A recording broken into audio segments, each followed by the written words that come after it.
just some information about faculty and research program. Yeah, very important page here is the entry requirements, as I mentioned. So you just read through this, especially look at this part, the specific requirements. As I mentioned, you can skip the English proficiency part since you did your bachelor's in India. You don't have to send in any documentation. But yeah, very important with the general documents that you need for the program. Like I mentioned, the summary sheet. Then you also see the acceptance rate here for the program. And if you want to contact a student ambassadors, you can just go to ask us about studies. And here you see a list of all our student ambassadors. Okay, I'll stop sharing my screen now and actually also let in one of new students. So, okay, Kanishka and Sagar, if you have questions, we can answer that right now. Yes, I sir. think I have a query. So, Yeah, Kanishka, you start. Yeah.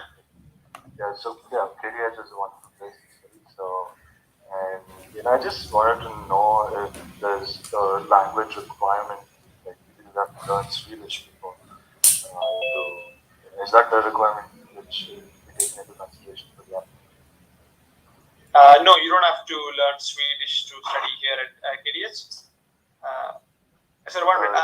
Yeah, I just saw that as a new person here. Okay, to the people who joined like right now, we'll just take your questions a bit later. We'll just answering some of them. Okay, yeah. So, Pradyumna, you don't have to study Swedish to, or maybe just. Yeah, sorry. Yeah, you don't have to learn Swedish to do your masters here. But if you wish to continue to work in Sweden after your studies, might be good to start picking up while you're here. There are free language courses offered by the state as well as by KTH. So yeah, definitely you can try to pick that up. And if you work in a multinational or something, maybe it is not required even at work. But then if the clients would be within Sweden, yeah, that might be important. Urban, do you have anything to add? Yeah. The other thing was with respect to I think a few other universities, you're supposed to contact a certain faculty and have faculty advisor. So it's the same over here. Urban, do you want to take both? No, you are not assigned to a supervisor when you enter a master program. Instead, what happens is that you will get to know a few professors, 6 or 8 during the coursework, and then you can discuss with them and you can review other offers regarding a master thesis project.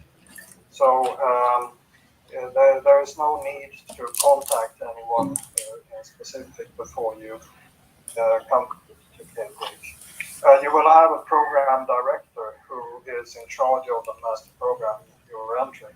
And if you have specific questions about elective courses, for example, then you should contact that person, that professor, in order to investigate what possibilities there are. And regarding language requirement, now we don't expect international students to speak any Swedish at all, actually. I think JRM has gone from India through English to Swedish, so he should be able to tell you in detail how difficult it is. But to me, the difference between English and Swedish is not huge. I mean, there are even some words that are very similar, even identical. But usually you pronounce them a little bit differently and you spell them a little bit differently. But otherwise, the similarities between English and Swedish are in my opinion, greater than the differences between the languages. So don't worry about that. Yeah, it's not too difficult. Yeah. Any other questions, Kanishka?